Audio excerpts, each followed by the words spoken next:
What's happening, people? It's your boy Del Boy here from WRESTHINGS. It's your another daily dose of Del Boy, and today we are in the know with the one and only Scotty Rawk. How are you, bro? I'm good, man. I'm good. I'm, feeling positive. The weather's quite nice on the sunny coast of Cleethorpes, so it's been a positive day. I spent the most of the day painting, so I'm up to my eyeballs in housework and decorating and all sorts of stuff. But it's nice to sort of take some time out and chat. How's yourself? I'm not too bad. Like I said earlier, just trying to keep busy. Just been prepping for this. I've been alright, man. Just coping with this whole lockdown, man. Like we spoke off the record. It was just like, this past year has kind of been, it's been up and down. It's been quite turbulent, but it seems like, we're going to be seeing the end of it soon. So I'm excited, honestly excited to see what happens.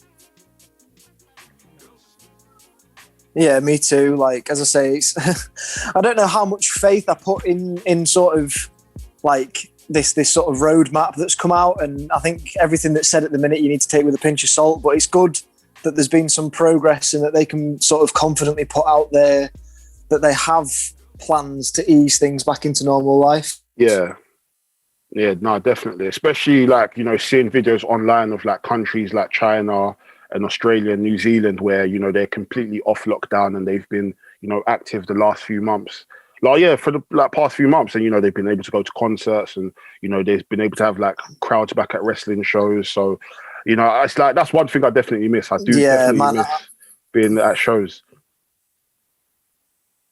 I'm so jealous, like unreal, like the fact that they've got concerts back and they've got festivals back, and as you say, like capacity crowds at wrestling shows and stuff. I mean, I was thinking earlier, like obviously with Leeds and Reading Festival got announced again that they're going to continue this year now that there's a roadmap of the way out of it.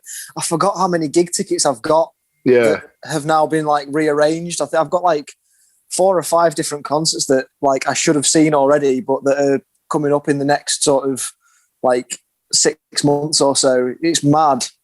Yeah, no, I can only imagine. Even speaking on, well, let's even get to the icebreaker. I feel like we've already broken the ice. So I usually start off the interview with like a non-wrestling related icebreaker. So today's icebreaker is, let's say, for example, there's a zombie apocalypse that's just taken over the world. I know COVID has already been enough, but everybody turned into zombies. Who are the 3 celebrities you'd have to help you take down these zombies? Oh, good one. So I think I'd have dead or alive, or either. Either. They come back just to help you get the zombies. Okay. So I think Andre the Giant. Oh, that's just for pure sort of mass and power and strength. Like, someone's barricaded a supermarket door because they don't want people getting inside. Just call Andre and he'll come down. Jack Black, because I feel you'd never get bored. You'd never get bored with Jack Black in the crew. That's a big shout. Third one. Third one's the difficult one. I think you'd want someone practical, wouldn't you? You'd want someone sort of like good with their hands. So maybe like someone like from Mythbusters. Like I don't know the names, but like one of the guys from Mythbusters or something. Yeah, that makes a lot of sense. that was a great show when I was a kid. That is great, man. So let's start at the beginning, because even how this interview started, I mean, from how we got to this point of the interview, I saw a clip, like a highlight video of yours, and I was completely blown away by what I saw. I was just like, I need to interview this guy. So I'd seen your clips, and then I went back and watched a few of the matches. And funny enough, I'd already seen some of these matches. But sometimes where you don't necessarily like put a name to the face, and sometimes you go search for the person on social media. So it's pretty much some of the matches I'd seen. So let's go to the beginning. How did you even how was your start in wrestling? So wrestling is always something that I've been like super passionate about ever since I was a kid. So I've said sort of a few times that when I was little and growing up, it was Cartoon Network till 10 o'clock. And then as soon as Cartoon Network finished, it was WCW. And like, as a kid, that just blew my mind. So it was the larger than life characters. It was the storylines. It was the pure entertainment and showmanship. And then as I got older, I got into martial arts. Okay. So I did freestyle martial arts until I was 16. Sort of elements of kickboxing, judo, jiu-jitsu, aikido, all sorts of sort of different disciplines in one syllabus, like a highlight package sort of thing. You know what I mean? Yeah, and it reflects in your style as well. And I got thanks, man. I got my black belt at 16. And then decided I wanted to jump headfirst into wrestling training and becoming a professional wrestler. It's purely, as I say, it's the entertainment factor of it. I've always deemed myself a little bit of a performer. Like I've been in bands since I was sort of like 12 or 13 and played like little shows to friends and family and ended up playing some like decent venues and stuff. But like wrestling, it's just another form of performance. It's another medium, if you like, of that showmanship. Yeah. No, that's dope. That's dope. So how was it taking your first bump? Because I've seen from a lot of people where some people, they didn't find it too bad, whereas others, it felt like hell to them. So how was it for you? So my first training session, I mean, like, there's no two ways about it. People are so sort of fixed on this whole wrestling's fake and it's fixed and blah blah blah, and it's like I don't think people appreciate the fact that like these people that do wrestle are athletes and they're highly trained and highly tuned, and there's nothing that doesn't hurt about wrestling, you know what I mean? Yeah. So like my first bump, I sort of went into it and I was like, oh, these guys do it like day in, day out, and they take like 100 bumps a week, and sort of like I didn't realize how much toll it'd take on your body. So I took my first back bump, winded myself, and had to like take 5 minutes because I just couldn't breathe. Yeah. But then in my first training session as well, we were doing like a bit of a drill. So the coach had everyone line up outside the ring. You slide in the ring, take a clothesline, take your bump, roll out. I slid in the ring and smashed my kneecap on the like metal frame on the apron, and moved my kneecap about 4 inches to the right. So I sort of like I stood up and just crumbled. Basically, like, Vince McMahon. Oh, 100%. And I just kind of had to sit out for like the rest of that session. I think I'd done like maybe an hour of the session up to that point, but I had to sit out like the next hour because I was just in agony. But yeah, like shit, it's tough, man. Yeah, no, I can only imagine. So let's skip forward a little bit. So how far into your training did you now get your debut? Did you have one of those debuts where it was like you debuted in a Rumble, or did you wait like maybe a year or so, or was it like after maybe let's say like 16 weeks you thought, okay, cool, I'm gonna have a match and then obviously continue my training on the side as well? So it was quite rushed. I mean, it was really sort of I was thrown in at the deep end. I think I started training in the September, and the first show I was on was in the November. Oh shit! So it was super quick. I mean, like the small sort of training school that I was a part of, like they ran shows every month, every sort of 6 weeks or so in Grimsby, and it was in front of maybe a crowd of 120, 140. Yeah. But it was mostly like family and friends of people that trained at the training school. Yeah. So it was kind of like an exhibition show and like sort of, you know, but yeah, it was literally I was thrown in after maybe 2.5 months of training into a tag match. Luckily, like I was the most inexperienced guy there. So like there was me and there was there was 3 other lads that had been training like a couple of years and were like sort of used to these trainee level shows. Yeah. But no, I sort of like, I came out in like, it was like a cut off Metallica vest, some tartan plaid punk shorts, some Converse, and like I thought I was the Mutt's Nuts. Like I thought I was the bee's knees, and that was it. Yeah. How was that? How was that first match of yours? Oh, terrible. No, like literally definition of being carried through. So we're talking. So what? I started training when I was 17. That show in November was just after my 18th birthday. So we're talking like over 5 years ago was my first show, maybe 5.5 years ago, my first show. Yeah. But yeah, like back then, 100% definition of being carried. Like I'm pretty sure I put the lads' backs out like with the amount they had to carry me through that. Yeah.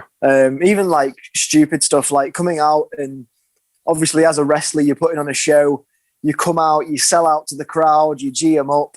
Nah, I came out the curtain, head down, and was like a deer in headlights. Yeah. I was like, oh God. And it was enjoyable, but it was also terrifying. Yeah. But yeah, I just kind of got thrown around a little bit and maybe threw a couple of wild clotheslines in there. It was nothing like extravagant, but something that was manageable for someone as inexperienced as I was. But I'm really grateful in that sense that I was thrown in the deep end, because I feel like if I wasn't sort of chucked in that early, then it wouldn't have built my confidence. I wouldn't be where I am today. Yeah. In the respect of like in my professional wrestling career. Yeah. No, that's proper sick. We mentioned earlier, you mentioned earlier, you being part of bands. I know that you're part of a band called Orphan. Would you like to speak about that? Yeah. So I've been in like bands on and off for, well, Jesus, I'm thinking now it's got to be like 10 years. I mean, I'm 23. Yeah. And I started playing guitar when I was about 10. Joined my first band when I was about 13. And we were like a little sort of pop punk cover band that used to play like the youth centres and like when skate parks had open days and stuff. And it was fun. And again, it's one of those experiences that I feel like if it wasn't for the early days of playing those like crappy little shows and making mistakes on stage and being like at the forefront of a band at like 13, I wouldn't be where I am now. But now it's we're in a band called Orphan, and so there's me and 2 guitarists, a bassist, and the drummer.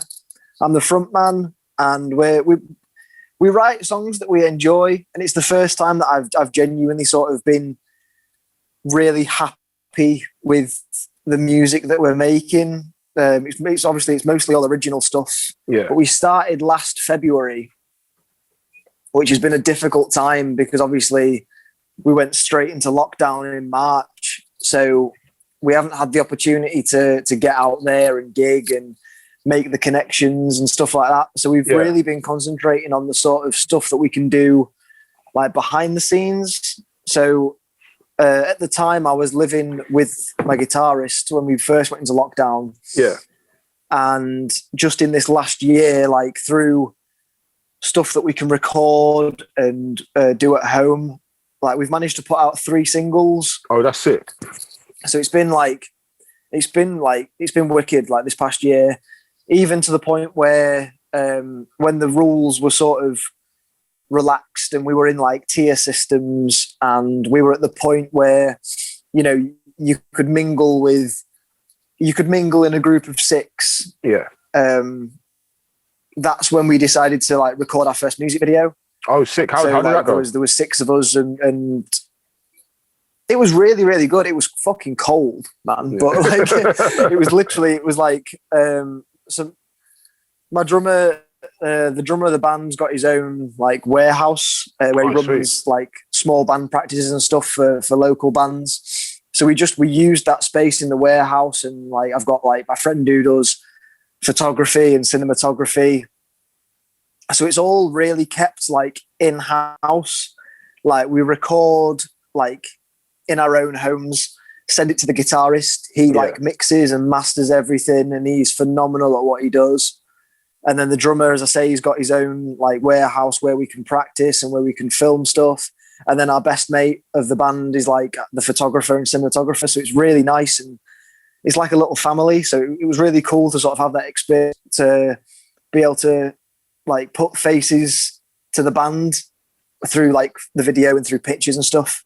Because it's all stuff that you don't really think about. Yeah. Because obviously, like when the world is open, like you go to a gig, you see the band, you follow them. You know what I mean? Whereas this way, it's kind of been like the reverse. It's been like, okay, how do we build a following whilst we can't gig? Right. So we make songs. We put out songs that we put them out on Spotify and iTunes. And then it was like, how do we make it bigger? How do we market it more? It was like, well, music video, like photos and stuff. It was really cool, but it was cold. Like in this big like warehouse in like the middle of November, it was cold, man. No, that's it. Because I'm a musician myself, so I was literally going to ask you, and you more or less answered it for me. How has it been? How is the process of making music or not being able to make music during the whole lockdown? How has that gone? But you've more or less answered that for me. Question I do have for you is, because as a wrestling fan, I feel like we all know that music and wrestling is very synonymous with each other. Like there isn't one without the other. How have you been able, because you spoke earlier about, not showing that much personality on your like debut, like you had your head down. How has being a musician and how has music been able to help you in that respect? Well, to be fair, I think it's, as you say, it kind of comes in hand, and like performing from such a young age, as I say, at like youth centres and family bars and stuff. It's growing as a performer, like, and growing within yourself. So the more sort of you give on stage, the more it resonates with a crowd. And I feel that directly transcribes to wrestling. I mean, like the company that's in Cleethorpes in Grimsby, sort of my hometown, British Wrestling Revolution, like a lot of the lads there are really good friends. Like we're all super, super close. So when the band that I was in previously, like we had a gig and put on a show, a lot of the BWR guys came down, and they all turned to me backstage and was like, well, sort of after the show, they turned to me and there was like, just through that performance, like you've got yourself bookings, like you can command a crowd as part of a band, like that directly translates to how you can command a crowd in wrestling. Like you're on stage, you've got a microphone, and you're sort of playing and putting your heart and soul into a performance and emotionally connecting with the audience.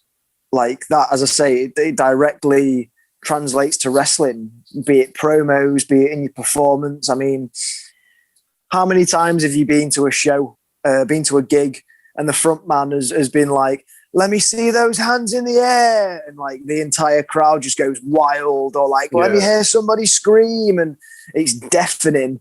If you can do that in a wrestling ring and like get some chants going, get some hands clapping, like, as I say, it's like, it's hand in hand, it's one in the same. 1000%. Especially like, not even just like in terms of like the performance as well, like the music alone. Like growing up, I wasn't necessarily into like rock metal, but being a wrestling fan definitely made me appreciate the music that it is, and it makes you realize like good music is just good music at the end of the day, regardless of the genre. So there's songs that maybe if I wasn't watching wrestling, I probably wouldn't have liked, but from watching wrestling, I got into bands like Egypt Central and Fall Out Boy, just like different bands that I never ever thought I'd ever listen to. Man. So I'm grateful for wrestling, man, honestly. Egypt Central was like, that's a real throwback. That was like SmackDown versus Raw 2007, man. Yeah, it's so good. Yes, 1000%, man. Let's even head back into wrestling now. I spoke about the video of you that I saw online, the highlight reel. Your wrestling style is, I don't know. For me, from what I saw, the best way to describe it was a very like high intense crash and burn kind of style. Like, what inspired your style? Well, as I say, sort of watching wrestling as a kid, like I really idolized people like Jeff Hardy, of course. Like, the man's an icon, and he's still doing it today. But like being sort of in junior school and loading up YouTube and watching clips of him throw himself from scaffolding and things like that, I just thought like that in itself is a spectacle. And if you can make, it's all about moments, I feel, within wrestling. Like if you can make a memorable moment, like within a show, within a storyline, within a brand, like that's the thing that's gonna sort of stick with people. As you say, like you watch like Jeff Hardy, and I'll never forget when he sort of climbed 30, 40 foot up the Titantron, hit that swanton bomb through the like, well, it was like almost like the stage rigging, and then there was like sparks flying and stuff, and it was awesome. So it was like stuff like Jeff Hardy, and then I started watching like early CM Punk, you know, when he was like ECW. Yeah. And he was like incorporating a lot of like martial arts, because he's from a martial arts background as well. Like he was incorporating a lot of like martial arts into his style while still like being able to fly, like springboards and things like that. So it's really sort of like the way that I've always wanted to sort of wrestle and sort of get my style like narrowed down is I love to fly. I love to be the guy that's like hitting top rope moonsaults to the outside and like springboard dives and things like that. But then I also like my strikes to look legit, like make a connection. Like especially with kicks, like as I say, like everything, I feel a lot of the flying stuff can be very crash and burn. But if you get like a nice, crisp, clean kick, that's the thing that's going to make the crowd like, ooh. I was always taught through training and stuff that, like when I started training like at 17, it was mainly sort of like family shows and for like friends and family of the people that were at that training school. So it was more appealing to like the kids that would come to the shows. So I was told that like it was the kids that came to the shows, and they're the ones that enjoyed it for the sake of enjoying wrestling, and then mums and dads were kind of dragged along. Yeah. If you can convince like a wrestling fan's dad that what you're doing is legit, then you've done your job right. Yeah. 100%. And you're 100% correct, because I remember as a kid growing up, like especially like if we're talking like video games, I'd usually create wrestlers that could do every single flip, whether it's 450, 730 flip, or Hurricane Runners, like every single flip I'll give them. Whereas now as I'm older, I'm more or less focused on that. For me, strong style is more or less my favorite style of wrestling. And mixed with like the pure British technical style of wrestling. For me, those are like the two wrestling styles that I appreciate the most. I'll always love the high flying stuff, but for me to really like sit down and be intrigued on like what's going on in the ring, it's always the kicks and the chops. That's why I'm watching wrestlers like Kyle O'Reilly and Jonathan Gresham and Zack Sabre Jr. and Walter, because for me they bring a sense of realism to wrestling where it's like, oh, okay, I have to keep watching this. Yeah, there's a time and a place for different styles and different things. I mean, as you say, like the big top rope dives, they are a spectacle to see, because you really are sort of like putting your body against it. You know what I mean? Like if you miss that, if you sort of balls that up, then like there's nothing between you and the laminate floor or the concrete floor. And that's going to suck. Like I've been in positions where I've done the dive and no one's caught me, and I've just laid on the floor like, right, okay, well, this is the worst thing that could have happened. Yeah. But then, as you say, when you get down to sort of like the nitty gritty stuff, and it's like you look at people, if we're talking sort of like on the British indie scene, like I love watching people like Chris Ridgway. Oh, Chris Ridgway is a phenomenal sort of like nitty gritty grappling style wrestler. Yes, the first time I saw Chris Ridgway live was maybe 2 years ago. It was at I think it might have been a at Rev Pro, and I was absolutely blown away. I was just thinking, shit, like, I'm so happy we've still got wrestlers like this, because it's not that it's a lost art. I feel like there seems to be like an insurgence of more wrestlers going into that kind of style, but it's been a long time since I've seen someone like that. So big shout out to Chris Ridgway. Yeah, man, like there's some guys that I train or that I have trained with over the years, or like that I've worked with at shows, and they're really sort of like bringing back like some of the really, really old school stuff. Like some of the guys that I've worked with, like there's a couple of lads from Hull that are they're called Reese and Rogan, and like their strikes are so meaty, and like the lariats they throw, it's pinnacle to the stuff that they watch. It's pinnacle to the stuff that they like study. So they're throwing lines like JBL, and sort of throwing it back even further than that. Like they're hitting strikes like Vader, and man, it's like it's beautiful to watch. It's nasty, because it's like watching like a car crash. Like it looks horrible, but you can't look away.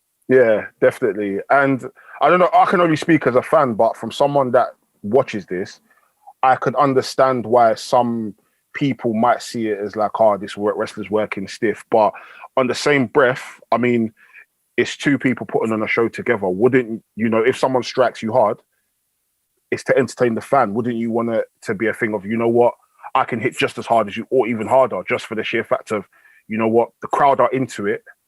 Let me show you what I can do. Yeah.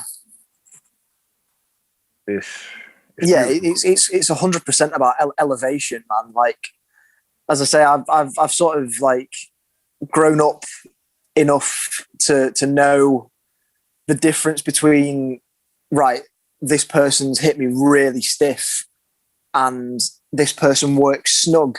Yeah. And there's a big difference. Like, but I feel sort of the more intensity that you're working, like the more you can gain from that, and the bigger show you can put on. You know what I mean? Wicked, man. It's wicked. In terms of like the whole Strong Star stuff, have you managed to have any wrestling matches outside of the UK? And do you have any hopes of possibly, wrestling in Europe? And obviously with things soon opening up and we're going to be allowed to have flights, any idea of wanting to work in America, even Japan, maybe? Yeah, man, like it's definitely a huge goal. So 2019, sort of late 2019, like before the world went bonkers, I was at the point where I was working maybe 4 or 5 shows a month. Okay. And it was really good. Like I felt physically fit. I felt really healthy, and like it kept my like mentality up, man. It was an exciting time. I mean, I was working all over the UK. I did shows, sort of, as I say, in the base where I am, Cleethorpes, Hull. We went up to Newcastle. We went to the west and we did Manchester and Liverpool, and we did Leeds in the middle and Bradford. We even went down south and did shows in Colchester. So I was really like, I was getting about and I was excited for wrestling. And then, as I say, the world kind of like shut off. So it's really sort of like hoping that when we come back, that momentum hasn't been stopped in its tracks, and just like regaining and picking up where we left off. But I would love nothing more than to go and work like Europe. I know that there's some big like German promotions that do like student exchanges which I think would be a really, really cool opportunity. I'd love to go and work America. I mean, who wouldn't? But to be fair, I think like as it stands at the minute, like the ideal, like the golden gate for me would be to go and work Japan. I'd love to work Japan, man. Yeah. And we've seen the likes. I know Chris Ridgway came back from Japan not too long ago. Zack Saber's killing it at the moment. There's a few other Brits that are in Japan.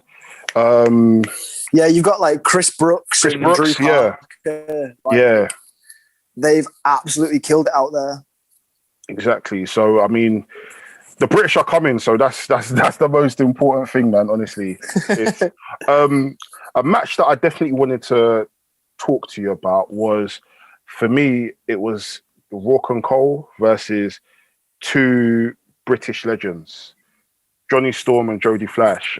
For me, as a fan of both of them, for me, it's crazy. Like, I remember growing up watching the Wrestling Channel, and I used to watch like FWA. I used to see them on CZW.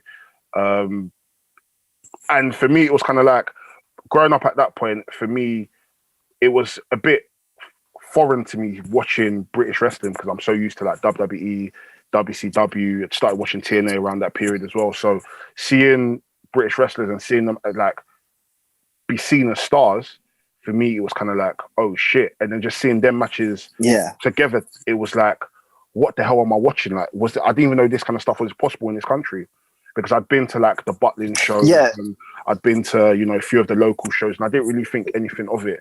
But seeing them two wrestle, for me, kind of like, yeah, I'm not gonna judge a book by its cover anymore. I'm just gonna watch and enjoy it. And if I see something I like, I see something I like. How was it working with those two? Yeah. Honestly, working Jody and Johnny was absolutely mind blowing. As I say, sort of just the things that they are doing now. Like it's what? Well, I think we worked them back in like 2018. So working them in 2018, and they're still busting out moves and like they're still as physically fit as they were in it's crazy 2000. It's absolutely immense. I mean, like Jody Fleisch, just himself, as it like if you were to stand next to him, like the man's a monster. Like he's an absolute machine. And like Johnny, the fact that like he's sort of like he stayed at the top of his game for so long, it's incredible. So it was really, as I say, it was an honor to be able to wrestle the pair of them. We had quite like it was sort of like a fun, like happy sort of like little start to the match. It was a little bit campy, a little bit comedy, and it was enjoyable. And then like those guys can turn like a dime. So it was happy and it was up, and it was like everyone was enjoying themselves and having a laugh. And then it was like something had switched, and it was like, wow, this is a serious competition now. This is a serious tag match, and we are throwing everything we can at you. Yeah. Like just to be able to go from like smiling and laughing and joking and popping the fans to, as I say, that nitty gritty sort of wrestling that we've learned to appreciate and love over the years.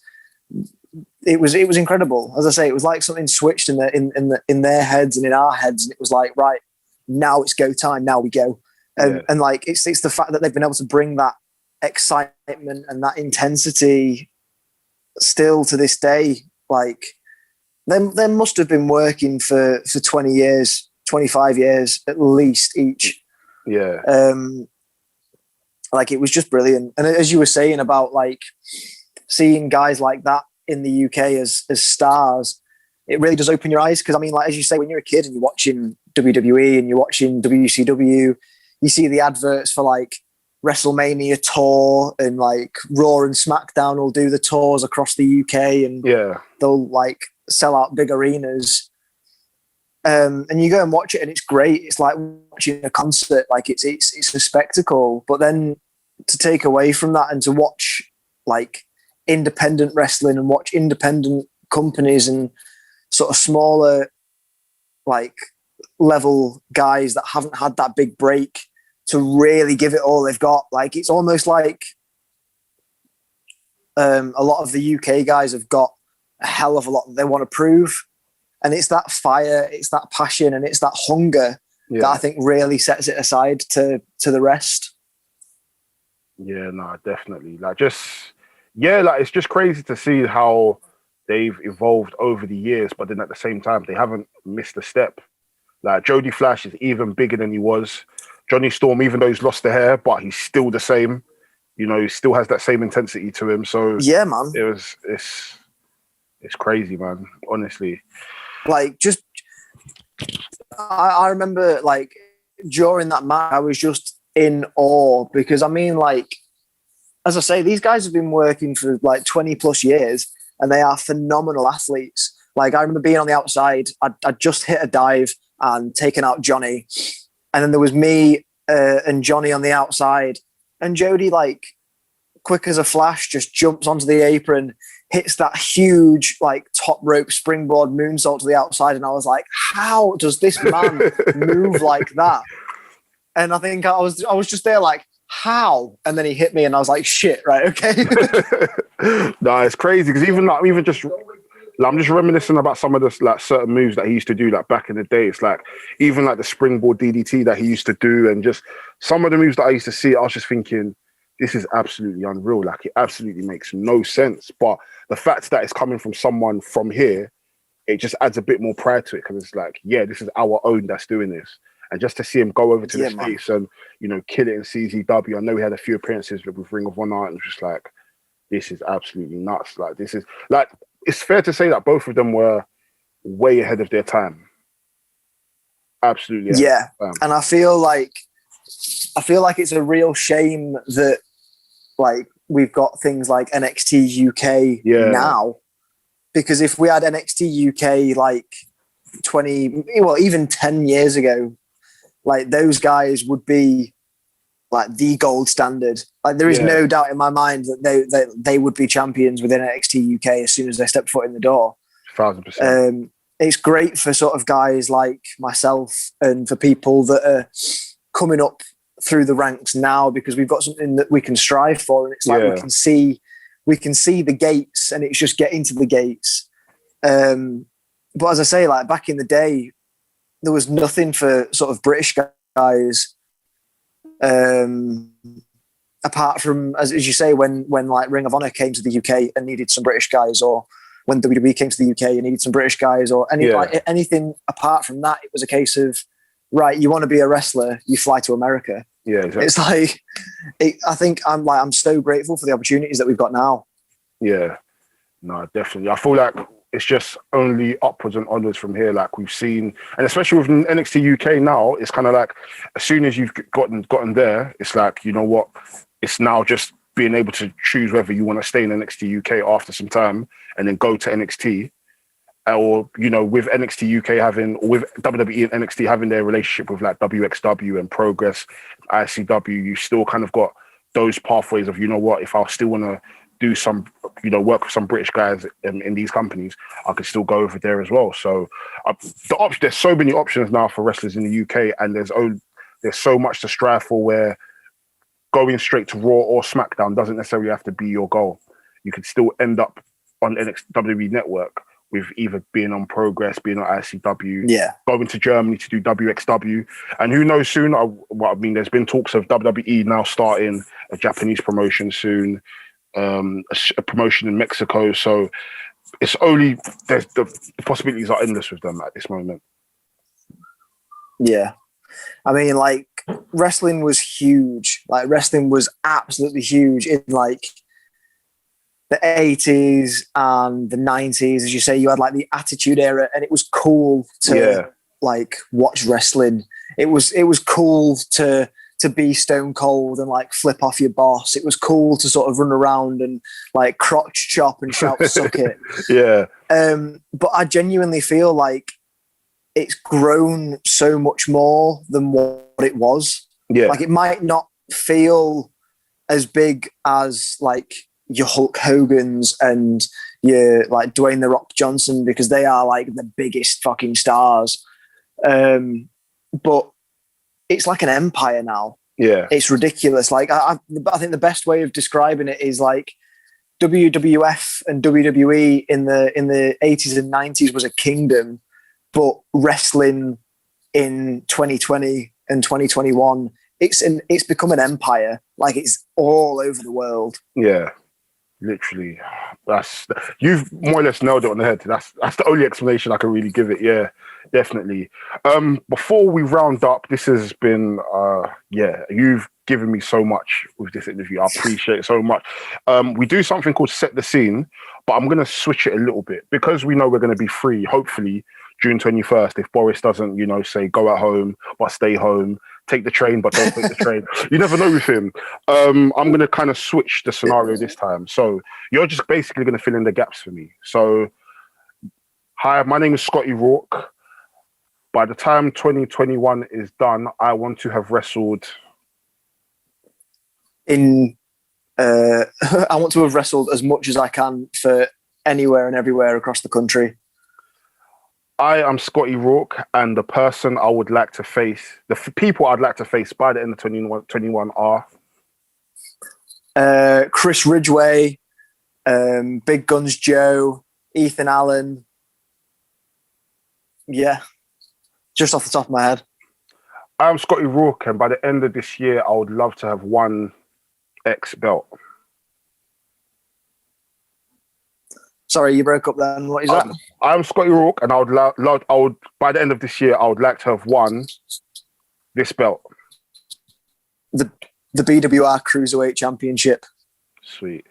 And lastly, I'm Scotty Rawk, and you should stream our songs from Orphan because blank. Because we are high energy, angsty, angry music that you can lift weights to or smash shit up to. Wicked. I'm going to make sure that we're going to play one of your songs in the outro as this is, cutting out and people are leaving their comments. Thank you very much for taking the time to do this interview, man. Would you like to please plug your socials? If you've got any merch, we'll definitely put that below. And yeah, we'll definitely put the Orphan link and the link to you guys' music as well. So yeah. Awesome. So I've been Scotty Rawk. If you could follow me on Twitter, I am at Scotty Rawk. On Instagram, I am Rawk and Wrestling. Also follow Orphan Band on all social medias. Follow us on Spotify and stay up to date with what we're doing. Merch and stuff, as I say, it's available through social media forms, be it on the BWR on-demand website or through WrestleTees. We could make sure you guys follow and support. Hopefully, once June 21st comes and they book a London show, I'll get to definitely see you live because I need to see that. And I'll definitely have some merch by then as well. So make sure you guys like, comment, subscribe. Make sure you guys follow Scotty. Make sure you guys support him. Supporting British wrestlers always and every single way we can. This has been In The Know with, it's your boy Del Boy. See you guys next week. Bow.